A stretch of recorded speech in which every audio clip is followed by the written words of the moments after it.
भैया personal interview में कौन से क्वेश्चन पूछे जाते हैं, कैसे प्रिपरेशन करनी है, क्या क्या चीज़ें हमें फेस करने को मिल सकती है और कैसे क्वेश्चन हमसे पूछे जा सकते हैं। सबसे ज़्यादा क्वेश्चन मेरे को बच्चे इसी पे पूछते हैं जो भी प्लेसमेंट में बैठते हैं या फिर इंटर्नशिप्स में बैठते हैं। तो आज की वीडियो सभी के लिए इंपॉर्टेंट होने वाली है, जो भी फर्स्ट ईयर, सेकेंड ईयर या फिर थर्ड ईयर के स्टूडेंट्स हो। एंड चाहे तुम प्लेसमेंट में बैठ रहे हो या फिर नहीं बैठ रहे, चाहे तुम इंटर्नशिप्स के लिए इंटरव्यू दे रहे हो या फिर नहीं दे रहे, बट डेफिनेटली ये वीडियो आपके लिए काम आने वाली है। कहीं ना कहीं किसी भी पॉइंट ऑफ टाइम पे आपको काम आ सकती है। तो कुछ मैं ऐसे जनरल टिप्स भी दूंगा और कुछ मेरी खुद के एक्सपीरियंस बेस पे भी टिप्स दूंगा कि किस तरह से आप एक अपना personal round of interview, HR round of interview या फिर बिहेवियरल इंटरव्यू क्रैक कर सकते हो। तो अगर चैनल पर पहली बार आए तो प्लीज़ फटाफट से जाके पहले सब्सक्राइब कर दो, वीडियो को लाइक कर दो एंड दोस्तों के साथ भी वीडियो ज़्यादा से ज़्यादा शेयर कर दो। एंड इसी के साथ बढ़ते हैं आज की वीडियो में।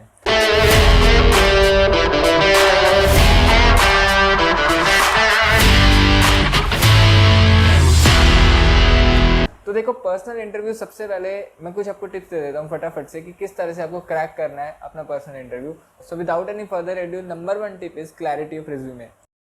बहुत से बच्चे मैंने ऐसे देखे हैं कि इसके लिए बैठ रहे हैं बट उन्हें रिज्यूमे के बारे में कोई क्लैरिटी नहीं है कि क्या रिज्यूमे में मेंशन है, किस तरह से उस चीज़ को बोलना है या फिर प्रेजेंट करना है। सबसे बड़ा लूपहोल यहीं पे आता है।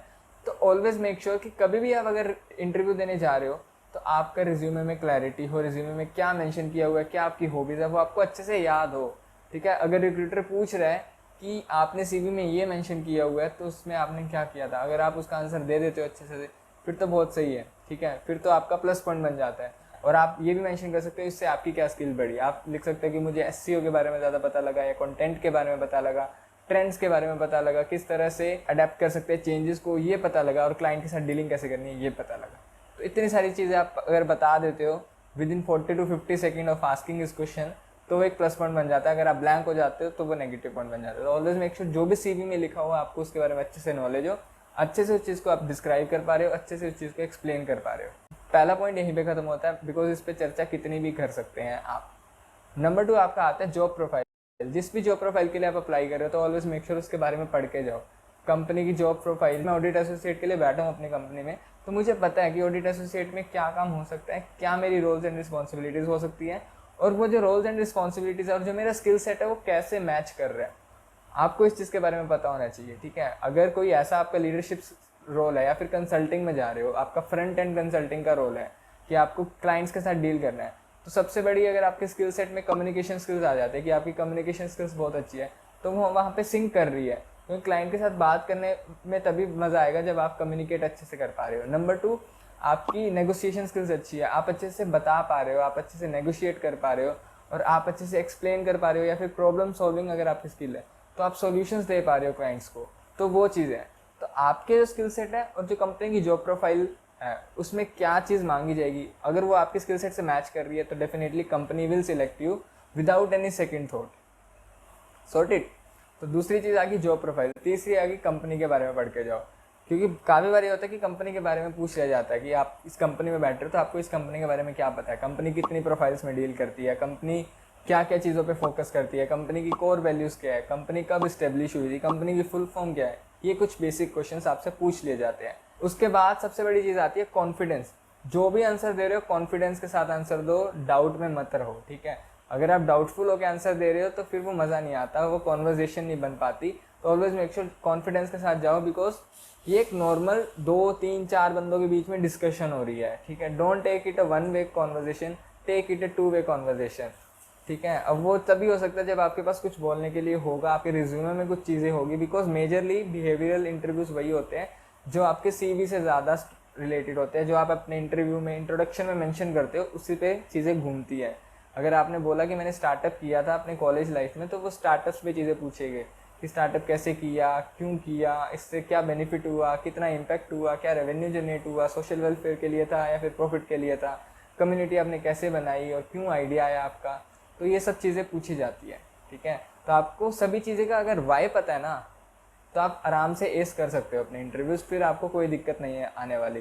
तो आज इस वीडियो के बाद सबसे पहले जितनी भी आपने सीवी में चीज़ें लिखी है उसको जाके पढ़ो और उसका वाई पूछो कि why you have done this thing या why you have mention this thing in your resume. तो जब उसका वाई का आंसर आपको क्लियर होगा ना तो you can S any interview. अगर अभी तक वीडियो देखते देखते आ गए हो तो मेक श्योर करो कि आप सब्सक्राइब कर लो चैनल को, अगर नहीं किया अभी तक। वीडियो को लाइक कर दो फटाफट से, बिकॉज अभी तक देखते हुए आए तो इन्फॉर्मेटिव लगी होगी।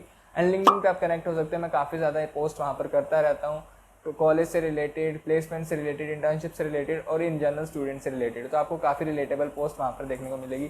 तो ऑलवेज मेक श्योर कि आप लिंक्डइन पे मेरे साथ कनेक्ट हो जाओ, एंड इंस्टा पे भी फॉलो कर सकते हो इन जनरल चीज़ें देखने के लिए।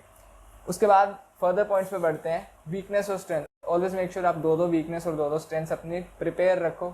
इंटरव्यू में काफ़ी बार ये क्वेश्चन पूछा जाता है, एंड वीकनेस जब भी बताओ तो you should have a backup option कि ये वीकनेस है तो इसको इम्प्रूव कैसे कर रहे हो, वो ऑप्शन होना चाहिए आपके पास। अगर वो चीज़ नहीं है तो आपकी वीकनेस दिखेगी। अगर आप ऐसे बताते हो कि मेरी ये वीकनेस है और मैं इसको स्ट्रॉन्ग करने के लिए ये चीज़ कर रहा हूँ, तो फिर वो आपकी वीकनेस स्ट्रेंथ बन जाती है कि मेरी वीकनेस नहीं है, बिकॉज सभी में वीकनेस होती है। अगर आपको लग रहा है कि मेरे में वीकनेस नहीं है, खुद में वीकनेस नहीं है, तो you should understand that you have not figured it out yet. आपको नहीं पता, आपने कुछ वर्क नहीं किया उस चीज़ पे। तो ऑलवेज मेक श्योर कि वीकनेस बताओ और स्ट्रेंथ्स बताओ। उसके बाद आ जाती है कोट एग्जाम्पल्स। अगर आप कुछ बता रहे हो, आपने कुछ इंटर्नशिप्स की है या फिर आपसे कुछ एक्सपीरियंसेस पूछे जाए, आपकी प्रॉब्लम सॉल्विंग स्किल्स अच्छी है, आपकी लीडरशिप स्किल्स अच्छी है, ये ठीक है, ये रिज्यूमे में लिखा हुआ है, बट इसके साथ अगर आप एग्जाम्पल कोट करते हो कि मैंने ये लीडरशिप स्किल वहाँ पर दिखाई थी, मैंने ये प्रॉब्लम सॉल्विंग स्किल किसी पर्टिकुलर सिचुएशन में लगाई थी, कम्युनिकेशन स्किल्स मेरी यहाँ पर काम आई थी जहाँ पर मैंने कंडक्ट किया था, या फिर मैंने एंकरिंग की थी अपने कॉलेज फेयरवेल, या कुछ भी हो सकता है, तो वो एक स्ट्रॉन्ग बिलीफ दिखाता है कि आपकी कमांड है उन स्किल्स पे। उसके बाद आप क्या जाते हैं मॉक इंटरव्यूज़। कभी भी इंटरव्यूज़ देने जाओ तो आप अपने दोस्तों के साथ, 4-5 दोस्त आपके अच्छे होंगे, उनमें से आप किसी भी अपने फ्रेंड को बोल सकते हो कि यार प्लीज़ मेरा मॉक इंटरव्यू ले ले। तो मॉक इंटरव्यू दो ताकि आपका कॉन्फिडेंस बिल्ड हो और आपको गलतियों का पता लग जाए कि आप कहाँ पे फंबल कर रहे हो, कहाँ पे गलत बोल रहे हो, कहाँ पे चीज़ें ऐड ऑन करनी चाहिए नहीं कर रहे, तो वो चीज़ आपको पता लग जाएगी मॉक इंटरव्यू से। The next point is don't get mislead. Interviewers क्या करते हैं, काफ़ी बार आपसे क्रॉस क्वेश्चनिंग कर लेते हैं और क्रॉस क्वेश्चनिंग में आपको ऐसे फील करवाते हैं कि आपने जो बोला है वो गलत बोला है। अगर आप 100% श्योर हो कि मैंने जो बोला है सही बोला है, या फिर किसी फैक्ट की बात आ जाती है, आपको लगता है कि ये फैक्ट सही है, तो यू कैन मेंशन कि मैंने जो बोला है या फिर मैंने जो पढ़ा है उसके अकॉर्डिंग यही है, but don't argue with the recruiter. Argument कभी भी नहीं करनी होती। आराम से प्यार से बताओ कि सर मेरा ये व्यू पॉइंट है, तो मेरे अकॉर्डिंग तो यही आएगा। और अपने आंसर्स को ऐसे डिवाइड नहीं बनना कि पहले ये बोला, फिर रिक्रूटर ने बोला नहीं ये तो गलत है, फिर तुम साथ के साथ हाँ सर मेरा गलती होगी यही था। तो वो चीज़ कहते हैं कि आप किसी भी कहने पे कभी भी पलट जाओगे। तो आप अपने पॉइंट पर रहो, ठीक है, वो चीज़ चेक करते हैं रिक्रूटर। तो ऑलवेज मेक श्योर अगर आप सही हो एंड यू नो कि यू आर राइट, तो आपको उसको पॉजिटिवली कंस्ट्रक्ट करना है, पॉजिटिवली आर्ग्यूमेंट दिखानी है। ऐसे नहीं कि भाई मैं ही सही हूँ आप तो गलत हो, आपने ऐसे कैसे बोल दिया फलाना ढिंगना, जो भी है, तो वो चीज़ नहीं करनी।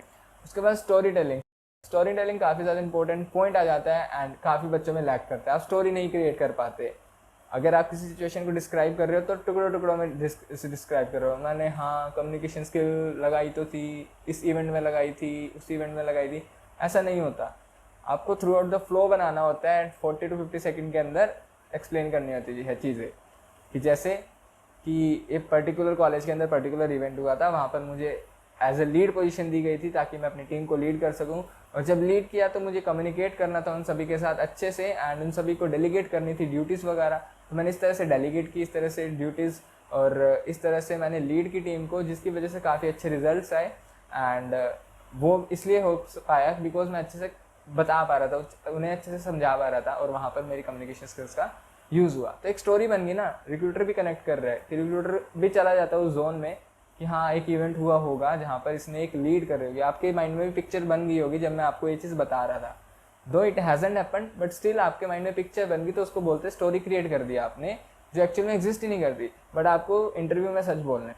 उसके बाद आ जाता है सिंपल सी चीज़ें। अगर आप ऑनलाइन इंटरव्यू दे रहे हो तो आप टाइम पे रहो, अपने नेटवर्क इश्यूज़ वगैरह जो भी है वो साइड में रख के सारी चीज़ें प्रॉपर टाइम पे हो रही हो। ऐसा ना हो कि नेटवर्क ग्लिच आ रहा है जब आप वीडियो कैमरा ऑन करके बैठे हो। एंड बी इनफॉर्मल्स, डजेंट मैटर आप ऑनलाइन दे रहे हो इंटरव्यू या फिर ऑफलाइन इंटरव्यू दे रहे हो, या फिर जैसे कंपनी का कल्चर उसके बारे में पढ़ के आओ कि कैसा वहाँ पे ड्रेसिंग कोड वगैरह है। और अगर ऑफलाइन इंटरव्यू देने जा रहे हो तो 10-15 मिनट पहले पहुँच जाओ एंड स्मूथली ग्रीट करो, अच्छे से ग्रीट करो जो भी आपका रिक्रूटर है, और आराम से बैठ के कॉन्फिडेंट फील होके आंसर्स दो। और कभी भी जल्दबाजी मत करो अपने आंसर्स देने में। टेक अ पॉज या टेक अ सेकेंड, 5-7 सेकेंड ले लो। जैसे क्वेश्चन आया, आपने ऑब्जर्व किया, 5 सेकेंड लिए, सोचो फिर बोलो। बिना सोचे बोलोगे तो दिक्कत हो जाएगी, बट अगर 2 सेकंड ज़्यादा लेके आप सोच रहे हो, पॉइंट्स बना रहे हो अपने माइंड में, फिर उसको डिलीवर कर रहे हो, तो वो ज़्यादा इम्पैक्टफुल है। क्योंकि ऐसा नहीं है कि आप जल्दी आंसर दे दोगे तो आपको ज़्यादा पॉइंट्स मिल जाएंगे, that is not the case. अच्छे से ऑब्जर्व करो चीज़ों को। और अगर इंटरव्यू में अगर आपको कभी लगता है कि मुझे क्वेश्चन नहीं समझ में आया, तो डू आस्क द क्वेश्चंस पूछो उनसे और फिर उसका आंसर दो। गलत आंसर देने से बेटर है कि क्वेश्चन फिर से पूछ लो और फिर आप अच्छे से उसका आंसर दे सको। तो ये कुछ टिप्स हैं, इन जनरल टिप्स है, डेफिनेटली आपको काम आने वाली है किसी भी इंटरव्यू में बैठोगे। एंड इन चीज़ों का अगर ध्यान रखोगे तो डेफिनेटली आप एक इंटरव्यू क्रैक कर पाओगे। मैं तो कर पाया था। और अगर आपको मेरा CV चाहिए तो कमेंट बॉक्स में आपको मिल जाएगा लिंक उसका, तो आप जाके डाउनलोड कर सकते हो, टैम्पलेट भी डाउनलोड कर सकते हो। So that is something about this video. अगर आपको वीडियो अच्छी लगी तो प्लीज़ कमेंट करके जाओ, लाइक करके जाओ एंड दोस्तों के साथ वीडियो शेयर कर दो। एंड चैनल को अगर अभी तक सब्सक्राइब नहीं किया तो प्लीज़ सब्सक्राइब कर दो। जल्दी से ज़्यादा सब्सक्राइबर्स करते हैं, कम्युनिटी बिल्ड करते हैं। Till then this is Tushar signing off. See in the next video. बाकी सारे सोशल मीडिया हैंडल्स के लिंक डिस्क्रिप्शन में दिए हुए, you can go and check it them and follow me over there. Thank you so much.